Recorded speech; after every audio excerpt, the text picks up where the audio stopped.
So I wanted to highlight a few games that I played during Steam Next Fest that I think may be flying a bit under the radar. I'm not going to talk about some of the big ones like Pacific Drive, Stormgate. I think they have plenty of attention on them already. Instead, I'm going to talk about a few that I knew nothing about heading into Next Fest that were kind of a pleasant surprise. I'm going to start with Realm of Ink. Realm of Ink is exactly what it looks like at first glance. It's obviously a Hades clone, but it is a pretty good Hades clone. On top of that, it is doing some unique things as well. As I kind of go through and talk about Realm of Ink, I am going to use Hades as a point of comparison quite a bit, and that's because it's an obvious point of reference here that I think a lot of people will share. I played the game using an Xbox gamepad, and the movement feels quick, tight, responsive, just like Hades would. I would still probably give a slight edge to Hades here, but it felt really good.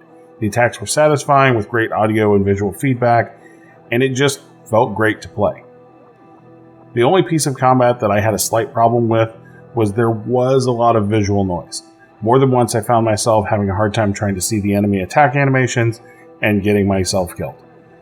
But I will be honest and say that could be a me problem. I won't claim to be great at these, but it is one of those things that it stood out. Similar to Hades, after your first run, you'll get to choose between different weapons that all have different heavy and light attacks. I played a bit with the sword and with the daggers. I seem to do a little better with the sword, but I did find that I liked the daggers a little bit more.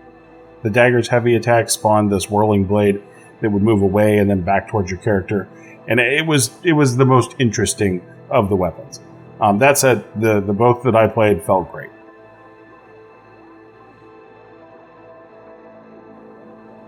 There are also two unique gem slots, which when combined give you a pet that's unique to that gem type combination. Each gem type also has some differences as well, with some giving you effects like poison, some giving you burning. Each one of those also has a unique use ability that are all fairly different from one another. There are also elixirs that give you different buffs, which allow you to kind of lean into the gems you chose and really distinguish your build from a different build. During that time, you're also collecting currency along the way, which can be used every few levels right before the bosses, or at least that was the case in the demo, to basically upgrade gems, give you food buffs, and buy other perks. From the demo, I can't tell if this is going to have the build diversity of Hades, but I can tell you it looks like it's going to be pretty deep. I will say, though, I don't know how balanced some of the builds are, at least as of right now, as I stumbled on a build on my third and final run, which you'll see some of in the video, where I wasn't playing that well and I was annihilating basically everything. I had to run from the second boss a little bit to manage to get the kill, but that was my first attempt and I really shouldn't have been able to beat it that time. Then I survived many waves in the endless mode, which is apparently at the end of the demo. I didn't realize that at the time, but that's apparently just how the demo ends. I actually kept trying to figure out how to exit the event.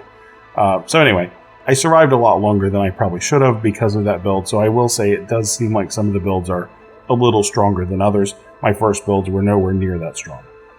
I'm not going to talk about the story much, but I will say from what I saw, it's fairly nonsensical, but I didn't really care.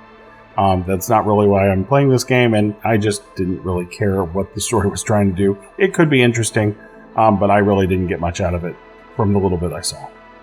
Overall, I won't say that I think this is going to be as good as Hades, but I think it's going to be a pretty good time. No release date on it as of now, but this is easily one of the most polished games that I played during Next Fest, and if it arrives at a reasonable price point, this may be a day one purchase for me. So anyway, check out Realm of Ink. Also, let me know in the comments if you found anything interesting in Next Fest that's worth checking out.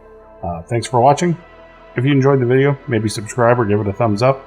Would greatly appreciate it, and most importantly, enjoy Next Fest.